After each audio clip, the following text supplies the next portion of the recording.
funcionarios de distintos niveles, incluyendo gobernadores y exgobernadores, y acaso secretarios y exsecretarios de estados y expresidentes.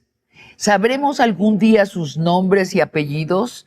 Hay muy pocas personas que podrían hacer una predicción informada. Una de ellas es Ana Lilia Pérez, que lleva 20 años documentando el huachicol. Bienvenidos a Largo Aliento.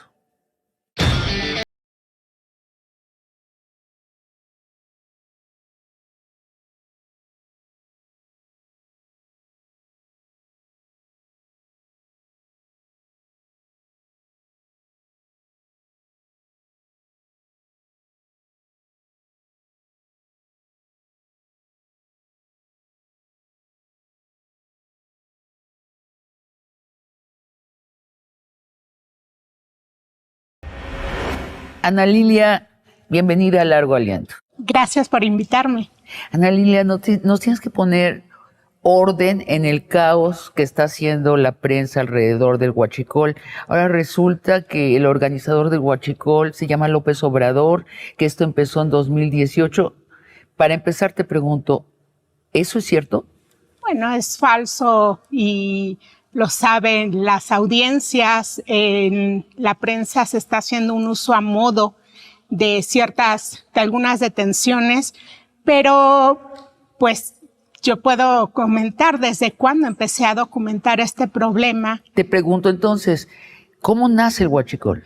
Bueno, el huachicol empieza ya desde hace varias décadas al interior de Petróleos Mexicanos y he documentado que era una práctica en la cual la comercialización ilícita de combustibles tenía dos orígenes. Primero, el combustible que sustraían empleados de Petróleos Mexicanos de refinerías, de terminales, vía marítima, de pozos, incluso en alta mar, pero también el famoso contrabando de combustible. Los empresarios, transportistas, gasolineros, hay que recordar que en el sistema de distribución de refinados, Petróleos Mexicanos tenía sus pipas, pero algunas también eran pipas que contrataba a particulares. Y aunque veíamos el logo de Pemex en esas pipas, pues pertenecían a empresas, muchas por cierto, de empresarios vinculados al panismo. Y en esas pipas de pronto se encontraba, sobre todo en las que circulaban en la región fronteriza, se encontraban cargamentos de combustibles de contrabando. Te hablo de los años, la primera década de los 2000, cuando... O sea, el gobierno de Fox. Sí, en el gobierno de Fox y en el de Calderón también se dio continuidad a que había empresarios transportistas a quienes se les encontraba cargamentos de contrabando de combustibles y en las aduanas, aunque se les detenía en flagrancia, incluso, es decir, con el cargamento, pues operaban ahí para liberarle las pipas. Y lo que te estoy planteando quedó ahí documentado. Pero, ¿quién operaba? ¿Funcionarios del gobierno? Sí, funcionarios del gobierno y empresarios que operaban también dentro de Petróleos Mexicanos. O sea, ya era una red que incluía funcionarios de Pemex, veme diciendo, tachando lo que está mal, funcionarios del gobierno federal. Sí, de las aduanas en la frontera. Empresarios privados. Empresarios, siempre... El huachicol siempre ha operado vinculado al empresariado, porque uno es el empleado de Pemex que sustrae el combustible o que se mete el combustible de contrabando también, pero el empresariado es el que empieza a comercializar esos combustibles. Y por esa época se descubre que hay un ducto que es exclusivo de Duchamp, ¿no? Del líder sindical. Que también hace un robo bárbaro. El robo de combustible siempre estuvo vinculado a la operación del sindicato petrolero desde su origen, y lo explico. Los empleados los choferes de pipa, que era donde comienza a hacerse esta práctica que llamamos huachicol, que en el entorno petrolero ya se ubicaba como huachicol y que... Ya lo llamaban así. Ya lo llamaban así. Yo revelo esto en el libro El Cártel Negro. Ese libro se hace mediante una investigación periodística que me llevó años, en la cual, por ejemplo, tuve acceso a bitácoras internas de Petróleos Mexicanos, donde los vigilantes militares decían, en la pipa tal tenía que entregar combustible en la gasolinera tal, salió de la terminal y hizo un alto en el camino. Metieron mangueras y guachicolearon la pipa. Lo dicen los reportes. Lo dicen los informes internos de Pemex, que son esos informes que revelé en el libro El Cártel Negro. En El Cártel Negro es un libro que leyó Andrés Manuel López Obrador y de donde a raíz de ese libro tomó muchas decisiones posteriores. Así de prestigiado, de importante es tu libro. Te pregunto, ¿de qué tamaño era aquel huachicol? ¿Lo puedes calcular en millones de pesos? Muy difícil de calcularlo de esa manera porque la sustracción se realizaba lo mismo en pipas, que empezaron así de manera hormiga, pero después ya eran embarques completos. En efecto, el presidente López Obrador toma ese libro como base para la estrategia contra el robo y contrabando de combustible. Y más adelante explicaremos en qué consistió ese combate al contrabando. Después comienzan a sustraer pipas completas, se hablaba de volúmenes estratosféricos y había un mecanismo que se fue estructurando en el cual los propios encargados de Pemex de vigilar que si había una baja en el ducto significaba que por ahí estaba una toma clandestina también, que es otra de las modalidades con las que se ha lidiado en esta ordeña de combustible. Le llamaban guachicoleros, ordeñadores, chupaductos. O sea, también es mentira que López Obrador le pone el nombre. Se lo pone la misma gente de Pemex. El término guachicol, y así se explica en el libro El Cártel Negro, era un calificativo que le daban los propios empleados de Pemex que participaban en esa ordeña. Okay. Ahora, el dato concreto de cómo se vincularon los empleados sindicalizados, todos los choferes de pipa dentro de Petróleos Mexicanos era personal sindicalizado. Si se detenía una pipa con ordeña de combustible o contrabando de combustible, ¿quién intervenía? Porque había detenciones internas. ¿Quién intervenía para liberar a ese personal? ¿El sindicato? El propio sindicato. Y maniataban a Pemex que tenían que liberar a sus empleados. O sea, siempre, cuando hablamos de huachicol, hablamos de una práctica que siempre vinculó al sindicato petrolero. ¿Y qué es el huachicol fiscal del que ahora estamos hablando en México? Te he hablado primero de que esta actividad que empieza del robo en las instalaciones de Pemex, vía terrestre, vía marítima, vía terminales, empieza también meter sustancias de contrabando. También en algún momento metían sustancias que acá mezclaban como contrabando y le llamaban combustible genérico.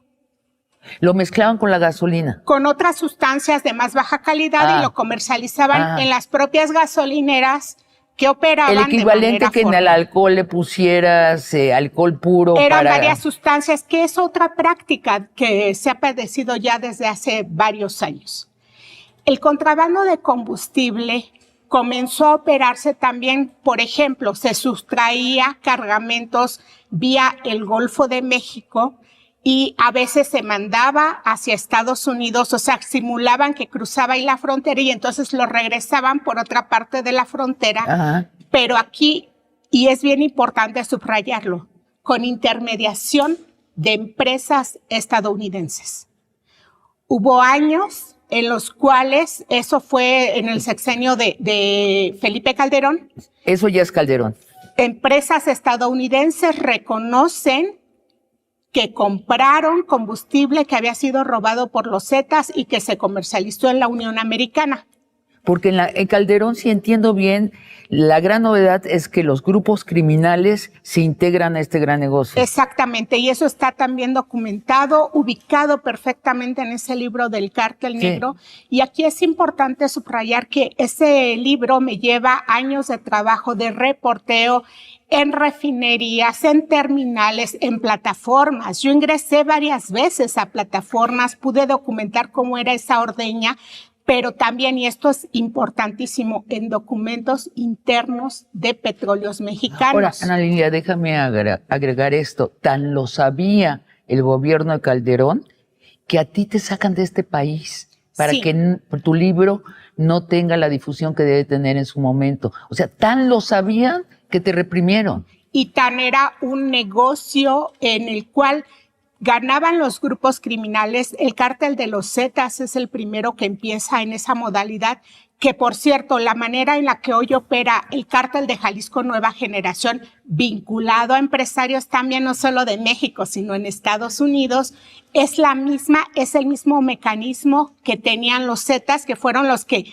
de alguna manera organizaron ese mercado paralelo, que hoy dice la prensa, hay un mercado paralelo de refinados ilegales. Señores, eso se documentó hace muchos años y sí, tuvo un costo y una persecución en mi contra. Tuve que estar en exilio por varios años. ¿Quién te saca a ti del país? Hubo muchas amenazas de distinta naturaleza, incluidas agresiones físicas. Parte de ello era varios empresarios, varios funcionarios, militares que se encargaban de la custodia, la vigilancia de las instalaciones petroleras, y quedó muy documentado todo esto que estoy planteando, porque incluso hubo recomendaciones de organismos de derechos humanos a favor mío. ¿El presidente Calderón se entera de esto? Pues debió enterarse, hubo recomendaciones hasta del área 19. de la Comisión Interamericana de Derechos Humanos, la Relatoría para la Libertad de Expresión. Ajá. Presentamos también en ese momento una denuncia ante la Fiscalía de Delitos contra Periodistas. Cuando se crea esa fiscalía, era en esos años. O sea, lo que estoy entendiendo es que delatar esto era considerado estorbar al gobierno en turno. Totalmente, porque además el antecedente de este libro del Cártel Negro, donde se expone, imagínate, el subtítulo es Cómo el crimen organizado se ha apoderado de Pemex. Y el antecedente era un libro que había publicado un año antes, que se llama Camisas Azules, Manos Negras, el saqueo de Pemex desde Los Pinos. Y en ese libro... ¿Desde Los Pinos así se llama? Sí. ¿El libro? El saqueo a Pemex desde Los Pinos. O sea, sí, hijos, es que los reporteros de a pie tienen que leer historia, ¿no? Bueno, y yo he sido reportera de a pie por décadas y eso incluye todo este trabajo en las regiones petroleras. ¿Sabes qué? Hoy veo cómo mucha de la prensa habla de un tema que ni siquiera conocen cómo opera el mercado petrolero, ni siquiera han pisado una región petrolera, no saben el modus operandi, estas actividades mafiosas de los empleados vinculados al sindicato, vinculados a los chupaductos, porque muchos de los empleados que habían sido sindicalizados, que estuvieron en Pemex, protegidos por el sindicato, después salen a organizar sus propios grupos criminales de chupaductos. O sea, para conectar una toma clandestina no lo hace cualquier persona. Esta actividad criminal, incluido el contrabando de combustible, que es a lo que se le denomina huachicol fiscal, todo estuvo vinculado a la industria petrolera, a funcionarios que pues se dejaba pasar esta actividad mientras los funcionarios de mayores niveles operaban otro tipo de negociaciones, incluido el propio Calderón con su equipo más cercano. Documenté aquel asunto de oceanografía en la que tenían intereses los hijastros de Marta Sagún y de Vicente Fox. Y todo eso se documentó en este libro previo de Camisas Azules, Manos Negras. ¿El huachicol técnico qué es? ¿Es una evolución de lo que nos estás contando? El huachicol fiscal es una modalidad de contrabando técnico. ¿Qué significa esto? Bueno, una empresa tenedora de un permiso de importación o de algún permiso que le permite meter algunas sustancias, algunos petrolíferos, y ahora hablaremos con mayor detalle de cómo creció este delito, pero mete mercancías que declara que son algunas que no generan impuestos. Se usa mucho esto de aceites, desechos de aceites, otras sustancias. Cuéntanos lo que pasó con este buque, que es el escándalo que detonó la situación actual. ¿Qué pasó con ese buque? ¿Qué pasa con ese buque? Bueno, acá entramos y hay que contextualizar de cómo a partir de la reforma energética de Enrique Peña Nieto, Ajá. se abre el mercado para la importación, exportación, comercialización de combustibles. Es decir, Petróleos Mexicanos se convierte en un oferente más, pero entran muchas otras empresas. Al amparo de la reforma energética de Enrique Peña Nieto, se dieron 1,300, más o menos, poco más de 1,300 permisos para importación y exportación de combustibles. Y se dieron otros miles para comercialización de combustibles. ¿Qué ocurrió? Y aquí viene cómo detonó el huachicol fiscal y en eso entra la historia de este buque. Los beneficiarios de esos permisos de importación y exportación de combustibles comenzaron a usarlos para adquirir combustible a precios más bajos, principalmente en Texas. En algunos casos, esos combustibles tienen un origen no lícito también. Pero en el caso del buque, se mete ese buque y se declara en puerto, traemos 17,000 toneladas de aceites. No genera el mismo impuesto que un refinado y bueno, se le da entrada al buque y después se empieza a detectar porque se le aplican las pruebas de verificación y se comprueba que no eran esos aceites, que era diésel.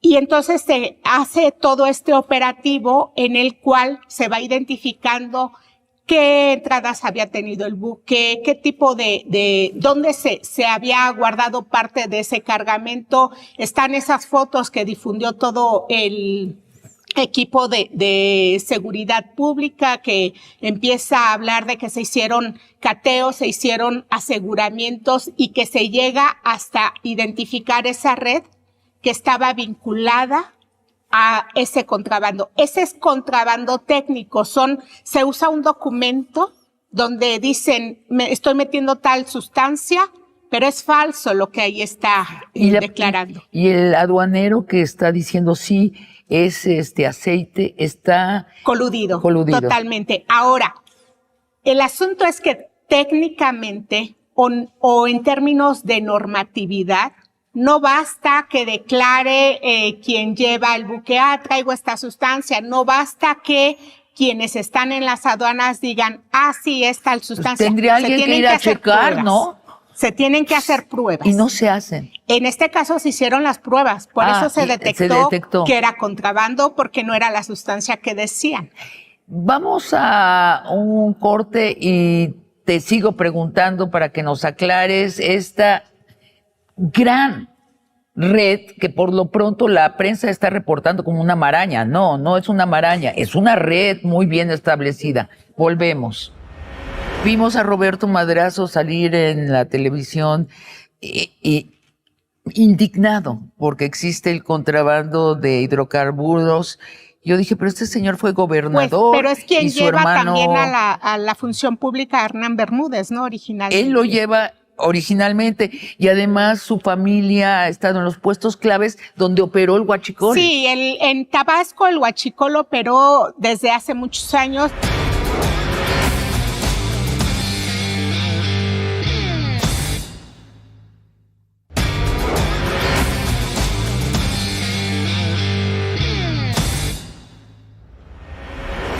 Ana Lilia, te hago algunas preguntas breves para que nos des respuestas breves, para precisar el tema en este caos informativo y desinformativo que estamos teniendo. ¿El huachicol nace con la 4T? No, falso totalmente. El huachicol es un problema que llevaba décadas en México. ¿AMLO fue el director del huachicol? No, falso totalmente. Andrés Manuel López Obrador fue el primer presidente que reconoce públicamente que hay un problema en Petróleos Mexicanos, da cifras claras de cómo desde Hacienda ya hasta se consideraba como una pérdida, emprende este combate integral contra el robo y contrabando de combustible. Incluso en su gobierno hubo un decreto mediante el cual se trató de frenar precisamente el contrabando. Ahora, es cierto que AMLO no lo extinguió. ¿Por qué no lo extinguió? El problema del robo de combustible y el contrabando de combustible, yo te diría que es un problema de Estado, un problema que involucra muchas instituciones. Está también el enorme poder corruptor. El enorme poder corruptor que este delito puede generar. Y la muestra más clara está en lo que ocurrió con la Marina. La personal de la Marina, hablas de hoy en día. De esta Marina. Sí. Paradójicamente, personal de la Marina era el que desde el año 2018 había identificado que casi un centenar de barcos operaban el robo y el contrabando de combustible por el Golfo de México.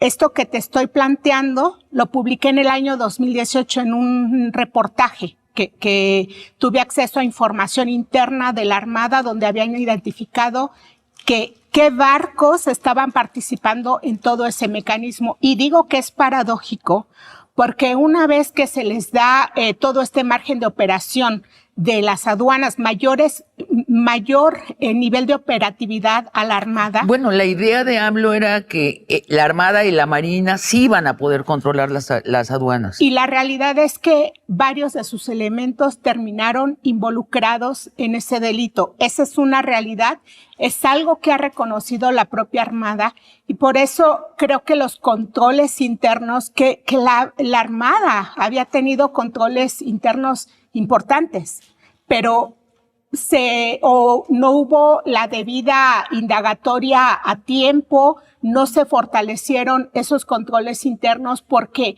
hubo elementos que terminaron por corromperse. ¿Cuántos? Todavía no terminamos de saberlo, pero sí es importante que se reconozca, como lo ha hecho el actual titular de la Marina, y que se combata lo mismo que en otras instituciones, porque cuando se habla de frenar el mercado ilícito de combustibles que implica desde el robo en las instalaciones de Pemex o el combustible de contrabando, estamos hablando de acciones conjuntas permanentes, que deberán ser permanentes por parte de muchas instituciones. Hay una medida bien relevante que ha anunciado la presidenta en los últimos meses que tiene que ver con la trazabilidad. La trazabilidad es el seguir el destino, el origen y destino de los combustibles, lo mismo los que se producen en nuestro país que los que se traen como importación por parte de particulares. Cuando el presidente López Obrador comienza esta estrategia de combate al robo y contrabando de combustible, pues se encuentra con todo lo que generó la apertura que se dio durante la reforma energética de Peña Nieto. Más de 1,300 permisos para importación, exportación, miles para comercialización y que muchos de esos permisos los utilizaban para contrabando. Y por parte de los comercializadores los utilizaban empresas que legalmente ni siquiera estaban creadas, sino que eran factureras. López Obrador sabía todo esto. Claro, en su gobierno empiezan a cancelar permisos. En esos momentos, entre el año 2019 y 2024, de esos 1,300, un poco más de 1,300 permisos para importación y exportación de combustibles, se cancelaron 1,300. Fíjate, de ese volumen tan amplio, solo 14 eran de Petróleos Mexicanos, el resto eran de particulares. Pero ¿qué ocurrió? Que algunas de esas empresas a quienes se les cancelaron los permisos se ampararon. Y el viejo Poder Judicial les otorgó amparos, fueron batallas litigiosas para que se les restituyeran esos permisos. Por cierto, que una de esas empresas que se amparó y que fue por la resolución de un juez que se le restituye ese permiso, es la empresa que está involucrada en la detención de combustible de contrabando que se aseguró en los carros tanque de ferrocarril. Ahora, se está hablando de que la barredora que originalmente se inventó para barrer con los cárteles del crimen y que en el camino se dan cuenta de que es un gran negocio y si ya los barrimos ellos, nosotros nos volvemos los criminales. Estamos hablando de Tabasco. También tenía que ver con el huachicol. Sí, tenían que ver con el robo de combustible y no era algo que se les ocurrió a los de la barredora de pronto. Toda esa región de Tabasco, donde operó la barredora, y parte de la región de Chiapas, ya era desde hacía muchos años terreno de operación de huachicoleros, precisamente los grupos que te he descrito del cártel de los Zetas, cuando empiezan a operar, era tal su nivel de cooptación en las regiones petroleras que ellos le denominaban a esa operación en el sector petrolero la compañía. La compañía era esa operación criminal en una sociedad que hicieron el cártel del Golfo y los Zetas, precisamente para ordeñar y para contrabandear combustible. Cuando yo te hablé del caso de las empresas que en Estados Unidos se reconocieron como quienes habían comprado combustible robado, ellos decían, se lo compramos a la compañía.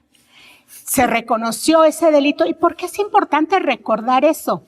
Varios de los personajes que en territorio estadounidense han operado el tema del contrabando fueron parte de esas mismas estructuras que habían comercializado también ese combustible contrabandeado por la compañía. ¿Cómo quién? Para aterrizar. Son varios ciudadanos de origen estadounidense. No tengo el nombre a la mano, pero en el libro El Cártel Negro se detallan esos nombres. ¿Y la familia Madrazo? Yo no documenté esa parte. Vimos a Roberto Madrazo salir en la televisión indignado porque existe el contrabando de hidrocarburos. Yo dije, pero este señor fue gobernador. Pues, pero es quien y su lleva hermano, también a la función pública a Hernán Bermúdez, ¿no? Originalmente. Él lo lleva originalmente y además su familia ha estado en los puestos claves donde operó el huachicol. Sí, en Tabasco el huachicol operó desde hace muchos años y me regreso al tema de la barredora. Varios miembros de esa organización criminal antes habían participado en estas operaciones de la compañía o de los Zetas, es decir, eran gente que en un momento se decían Zetas, en otro momento se decían ya cooptados por el cártel de Jalisco Nueva Generación, porque el cártel de Jalisco Nueva Generación llegó a ocupar esas posiciones que operaban principalmente en el ámbito petrolero, el cártel de los Zetas. Vemos declaraciones de autoridades estadounidenses decir en estos tiempos, el contrabando de combustible o el robo de combustible es una actividad que a las organizaciones criminales les resulta más redituable. Señores, yo lo dije en el libro El Cártel Negro hace décadas. Ahí se plantea todo eso. Ana Lilia, ¿tú crees que te parece factible que López Obrador, conociendo toda esta red y bueno, habiéndose informado además en tu libro donde lo tienes documentado, dijo, no puedo entrar a barrer todo yo, separa el país, entramos en un estate quieto todo el país. O sea, que sabiéndolo, lo pospuso perseguir los crímenes allí involucrados. Yo creo que hubo mucho trabajo inicialmente de esos periodos cuando le anuncia al país, vamos a emprender este combate a este problema que tiene ya muchos años, pero ya no vamos tenemos que hacerle frente. Y se crea toda esta estrategia conjunta de las mismas autoridades como autoridades que siguen participando hoy día. Ahora, si te acuerdas después, años después, como 5 años después, en la mañanera dice, en la Marina no hay huachicoleros. Ese es uno de los problemas. Una mentira estratégica. El presidente planteaba un tema de incorruptibilidad de las Fuerzas Armadas. En el tema del huachicol, no es la primera vez que miembros de las Fuerzas Armadas se vinculan a ese delito. Yo te diría que incluso el que se les vinculara en ese delito fue clave para la expansión del crimen organizado. Desde los Zetas, desde el Cártel de Jalisco Nueva Generación, tan clave como que el personal que en tierra se ocupa de la vigilancia de las instalaciones de Pemex son integrantes de la Sedena. El personal que en mar se ocupa de la vigilancia de las instalaciones ha sido siempre la Marina. Sin embargo, ha habido elementos que se han vinculado en este ilícito. Claro. Tenemos el caso del general Trauix. Es increíble que en la mayor parte de prensa corporativa se le está abriendo el micrófono para que diga tanta mentira, para que diga tanta acusación sin fundamento, con la única finalidad de evadir el proceso que tiene acá pendiente desde hace años. ¿De qué se le acusa? Se le acusa de operar toda la red que desde dentro de Petróleos Mexicanos permitía la ordeña a los ductos de Pemex. Bueno, pero es lo mismo de que Madrazo. Madrazo sale a acusar a López Obrador y dices, pero es que tú fuiste gobernador allí y sí estuviste protegiendo, y hay testimonios de guachicoleros apresados que lo señalan como su protector. Yo creo que es aprovecharse de la novedad y la amplitud y la complejidad del tema, que el público en general lo estamos recibiendo como un galimatías del que nos estamos enterando, y en este río revuelto salen estos culpables a tratar de definir el tema a su favor y excluyéndose ellos como culpables. A darle un uso político, y yo creo que es lo más trágico que como país puede pasarnos. El problema del huachicol, yo lo he definido como un tema de seguridad nacional. Y ha sido un desafío al Estado mexicano, porque no solo significa la pérdida de patrimonio de Pemex o a la hacienda pública, incluso en el tema del contrabando, todo ese combustible que se comercializa ilegalmente le está restando mercado al combustible que se comercializa de manera legal, tanto por parte de Pemex como por parte de particulares. Es decir, no es solo la evasión de impuestos, sino lo que no le compras a Pemex o a un gasolinero que sí está comercializando de manera legal, se lo estás comprando al guachicolero.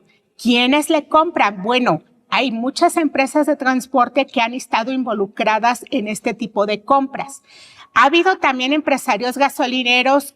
Es una realidad que a veces bajo amenaza compran esos cargamentos, pero otros también se han vinculado para tener mayor ganancia. Hay una aproximación de que el SAT está perdiendo 500,000 millones de pesos al año. Es una barbaridad. Hay algunas estimaciones del SAT. Se ha planteado que la Secretaría de Energía va a hacer un estimado también. Pero cuando hablamos de mercados ilícitos es muy difícil tener una cifra precisa. Y, por ejemplo, te estoy hablando de toda la problemática en torno al robo o al contrabando de combustible. Si tú instalas, si se instala una toma clandestina, también el impacto debe cuantificarse en lo que se invierte en reparar esa toma. A veces hay siniestros, los hemos padecido en este país también. O sea, dices, es mucho más costoso que la evasión de impuestos. Sí, claro, va mucho más allá de la evasión de impuestos. Te quiero preguntar sobre lo que va a pasar. ¿Qué ves que va a pasar de acuerdo a las medidas que está tomando la presidenta? Vamos a una pausa y volvemos. La corrupción de cuello blanco es aquella que permitió que a Petróleos Mexicanos se les saqueara de muchas maneras, todo el tiempo, permanentemente. Lozoya cobrando $50,000 por una cita con él, con el derecho de que alguien se sentara del otro lado del escritorio. Y no solo eso, todo el modelo de derroche, además de los sobornos que él admitió haber recibido y a su vez él sobornar a otros para aprobar precisamente la famosa reforma energética que ha sido tan lesiva, cuyos costos seguimos padeciendo en estos días. El huachicol fiscal detonó a partir de esa reforma.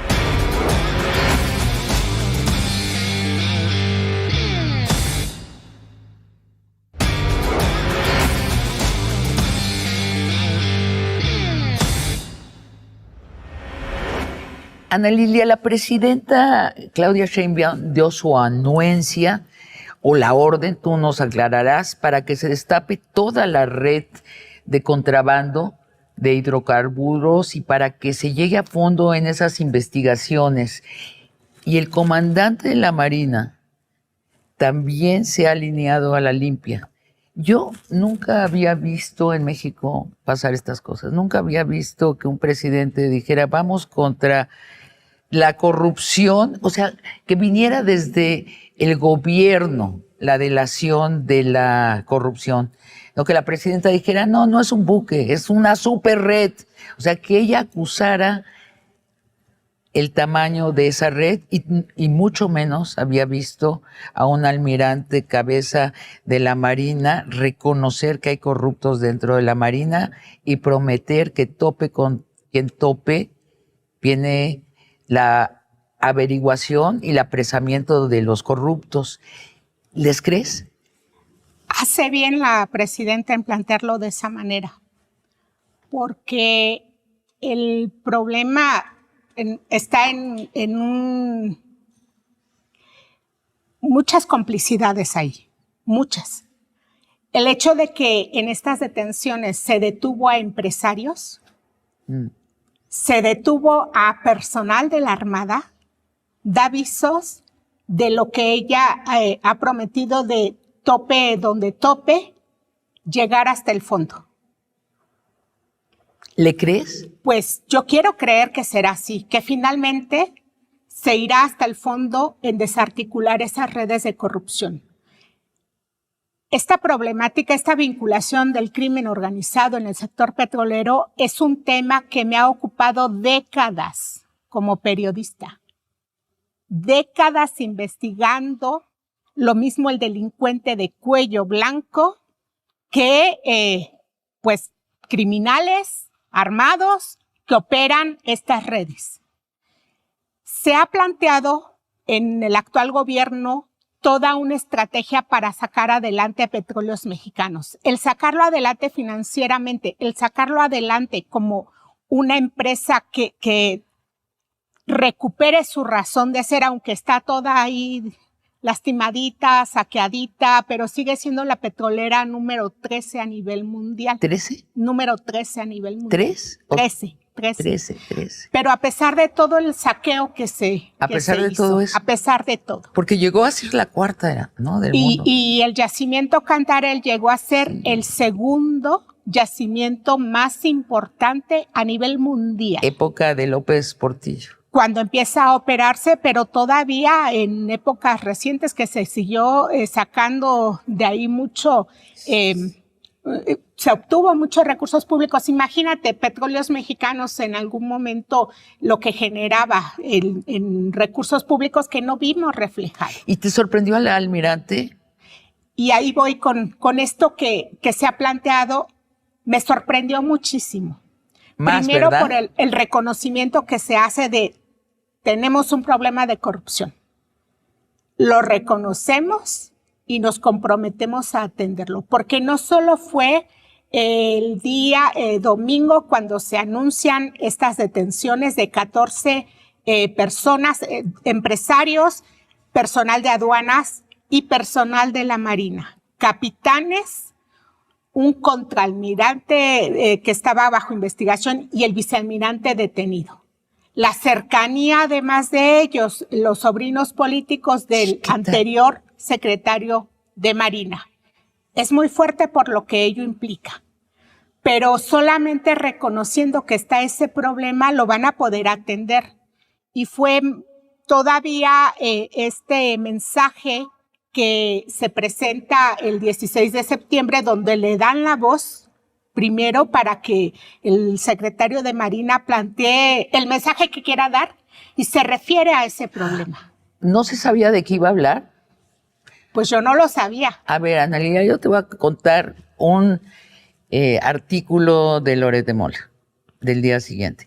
Él dice, da acuse de que el almirante dijo lo que dijo, que se hará que se reconoce que hubo corrupción dentro de la Marina, que es grave, que hay gente familiar del anterior almirante jefe de la Marina involucrada y que se irá tope contra tope. Un discurso impecable y además muy personal, ¿no?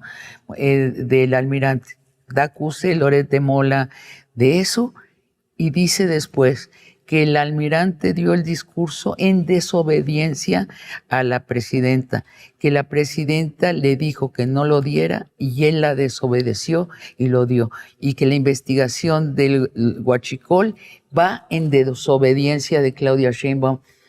¿Cuál es tu reacción a esta nota de periódico? Permíteme reír. Hay muchas cosas muy disparatadas por estos días en la prensa. A mí me parece que la manera en la que se están haciendo las investigaciones, donde ya hubo detenciones de personal de la Armada y el mensaje que se dio en aquella conferencia de prensa anterior, ya se estaba reconociendo que estaba ese problema. Uh-huh. El propio titular de la Armada plantea que había involucrados en esa red y que se iría adelante en las investigaciones. Es en esa conferencia donde el fiscal habla de muchas más detenciones que las que se han realizado, y el hecho de que se detengan empresarios que han participado en esa red para mí también es clave, porque uno de los problemas que se ha tenido y que detonó en el crecimiento de estos delitos es precisamente la protección que de alguna manera se dio a los empresarios que participan en estos ilícitos. Cuando nosotros estamos hablando de este contrabando técnico de combustible, no estamos hablando de un señor que de pronto le dieron un permiso de importación. Estamos hablando de compañías poderosas, de gente poderosa. La empresa donde aparece como accionista el exgobernador de Baja California, pues es una de esas empresas involucradas. No dices el nombre, ¿por qué? Porque ahorita no lo recuerdo. Bueno, pero son empresas de qué dimensión?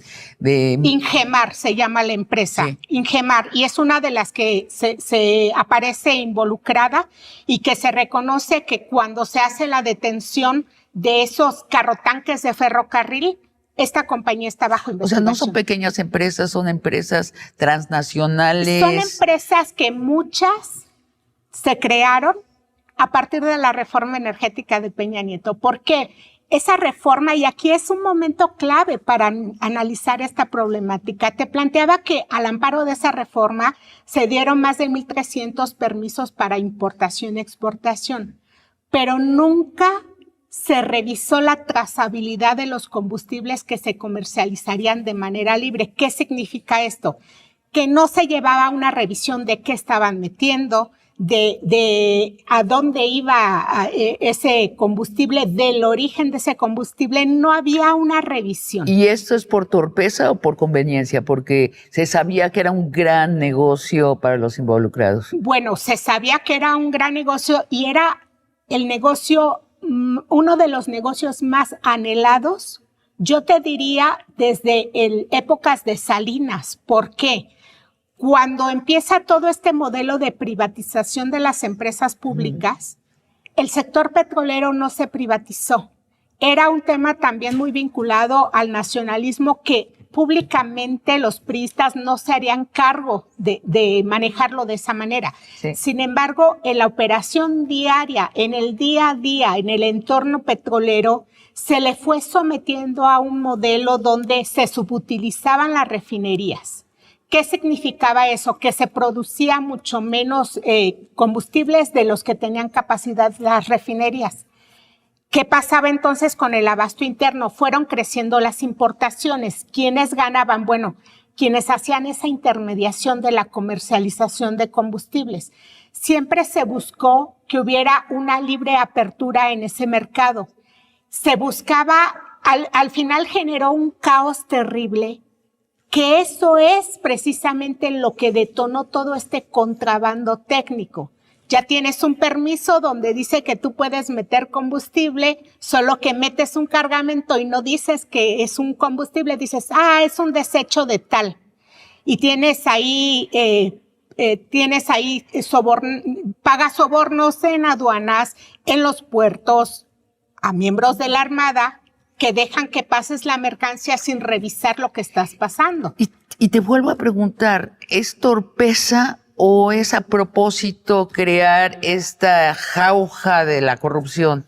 Bueno, si lo habláramos en términos de la obligación que tendría un servidor público, pues sería torpeza, sería omisiones de, por ejemplo, revisar la trazabilidad de los combustibles, hacer un cruce de información de si lo que le están reportando al SAT es lo mismo que ingresaron en las aduanas, es lo mismo que se está comercializando, pero no se hacía nada de eso. Pero ¿a quién le interesa que no haya corrupción?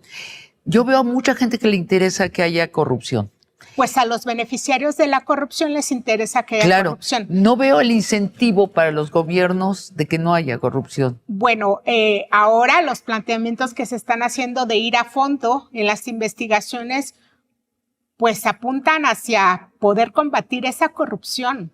La corrupción de cuello blanco ha hecho mucho daño a este país. Y la corrupción de cuello blanco es aquella que permitió que a Petróleos Mexicanos se le saqueara de muchas maneras, todo el tiempo, Ana permanentemente. Lilia, y también lo podríamos usar como una metáfora de todo el país, ¿no? Por supuesto. O sea, yo sacaba las cuentas, hay alrededor de 6 millones de burócratas en este país. Se va un gobierno, vienen nuevos burócratas y se vuelven a corromper. ¿Por qué? Porque el gran capital y el crimen los corrompen, que eso sí se quedan allí afuera. Los corrompen y son los engranajes para hacer sus cosas del gran capital y del crimen, pero destrozan el proyecto en turno del gobierno.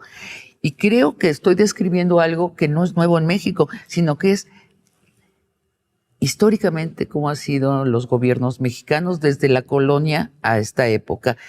Por eso te vuelvo a preguntar, la declaración de la presidenta Claudia Sheinbaum implica que el gobierno, por primera vez, desde el gobierno, va a usar todo el poder del gobierno para romper el negocio de esa parte bastante significativa de la burocracia. Yo diría que 1 de cada 6 burócratas están corrompidos en nuestro país, y esto también es histórico. Entonces estamos hablando de 1 millón de burócratas, muchísimos empresarios, hablando del capital y el crimen organizado. Es que planteaste que como el tema de la corrupción termina por minar o detonar proyectos de gobierno. Totalmente. ¿Qué empresa privada puede funcionar con un robo del 20% de su presupuesto y con la mitad de sus decisiones siendo torcidas por sus ejecutores? Ninguna empresa privada puede hacerlo. ¿Por qué lo podría hacer un gobierno? Pero yo te lo plantearía por el modelo o los modelos de gobierno que hemos tenido en este país. ¿Sí? Porque hay una gran diferencia entre aquellos modelos y planes de gobierno cuya finalidad era desmantelar las empresas públicas, privatizar las empresas públicas, acabar con Pemex. Los neoliberales. Acabar con la CFE, como acabó Calderón con Luz y Fuerza del Centro, para beneficiar a las empresas de las que él mismo recibía. Hay una gran diferencia con un proyecto de país como el de la 4T, que se propone poner a andar las empresas públicas y beneficiar a los muchos. Y esto nadie se lo puede regatear al presidente López Obrador, porque él, desde sus tiempos de campaña, desde sus tiempos como dirigente social, ponía énfasis en la industria petrolera. Y en muchas ocasiones denunció esas prácticas privatizadoras. Sí. De las cuales era objeto el sector energético en su conjunto. Estas luchas que se dieron en el país para frenar los lesivos modelos de reforma energética las encabezó el presidente López Obrador. Necesitamos entonces una generación de burócratas heroica o de alguna manera blindada contra la corrupción, blindada por otros burócratas que los vigilen o por idealismo, pero necesitamos un parteaguas con la historia del país, en donde los gobiernos Se van, llegan otros, pues, vuelven a corromperse, a sacar al país y a través de los gobiernos, el gran capital y el crimen vuelven a saquear al país y así se renueva la rueda de la corrupción. Necesitamos una generación, ¿qué dirías? ¿Blindada o heroica? Yo no diría que heroica. Diría que una generación de funcionarios públicos, de servidores públicos en los que se recupere la razón de ser del servicio público, que se pervirtió totalmente. Sí. La razón de ser del servicio público, en esencia, debía ser eso precisamente, cómo sirvo a mi país, sí, con sueldos dignos que los han tenido, y bueno, acá no eran dignos, eran exorbitantes, no eran groseros.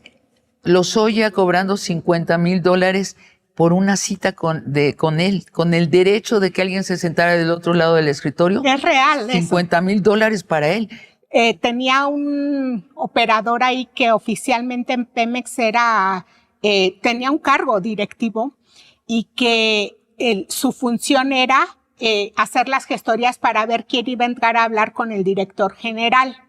Y no solo eso, bueno, todo el modelo de derroche, además de los sobornos que él admitió haber recibido y a su vez él sobornar a otros para aprobar precisamente la famosa reforma energética que ha sido tan lesiva, cuyos costos seguimos padeciendo en estos días. El huachicol fiscal detonó a partir de esa reforma. Ya expliqué esta modalidad. Así es. Y bueno, es uno de los pendientes también que se está haciendo por parte del SAT, por ejemplo, qué empresas que entraron al sector petrolero, qué personas físicas, qué personas morales que entraron al sector petrolero durante ese periodo de la reforma energética, en realidad funcionan como empresas y no como empresas de papel, porque se usaron mucho para la defraudación fiscal. Es cierto que la 4T tiene planeado esto que anunció la presidenta desde hace un rato.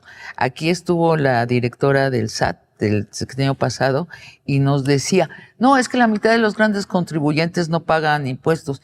Y decía, ¿no pagan todos? No, esos son los que se habla de ellos, ¿no? Slim, Coppel, esos. No, los grandes contribuyentes, y veías que se mordía los labios para no decirlo y lo decía no directamente, pero estaba hablando al huachicol. Estaba hablando que esos son los que no pagan impuestos y que no hay nada de qué preocuparse en este país respecto al déficit si es que esta gente empieza a pagar los impuestos que no había pagado. Bueno, volvemos a la diferencia entre los modelos de gobierno. A partir del proyecto de nación del presidente López Obrador y este proyecto que la presidenta planteó desde sus 100 pasos para la transformación, su modelo que nos ha presentado en muchas ocasiones y las medidas que se han tomado en el sector energético, lo que se propone es recuperar a Pemex como una empresa pública, una empresa que sea en sus finanzas, ir saneando esas finanzas, ir haciendo frente a esa deuda estratosférica que se le heredó. Y eso incluye el combate a una de las principales problemas que es el huachicol y que es el contrabando técnico. Ana. Ahora, esta es una lucha permanente. Son parte de estrategias que se tienen que manejar de manera permanente. Sí. Con monitoreo en las instalaciones, con controles internos a su personal, con algo que ya te he comentado y que es clave para hacer ese seguimiento de los combustibles, por ejemplo, y para ir haciendo frente al mercado ilícito, que es el tema de la trazabilidad. Lo ha planteado la presidenta en distintas ocasiones. Ana Lilia, vamos a ver, siendo señalados como criminales a exgobernadores. Muy probablemente, ¿no? Pues esperamos que ese compromiso que se planteó de ir hasta el fondo en las investigaciones lleven a desarticular todo. Supongamos que se va al fondo. ¿Tú que conoces cómo sucede? Van a salir los nombres de legisladores y varios exfuncionarios públicos, porque ahora... ¿Secretarios de Estado? Claro, y exsecretarios de Estado. Recordemos que de Morena y de otros. Y que muchos hicieron del sector petrolero una beta de negocios. Por ejemplo, muchos que empezaron a tener gasolineras, se asociaba Sí. el ser político y tener por ahí una empresa gasolinera.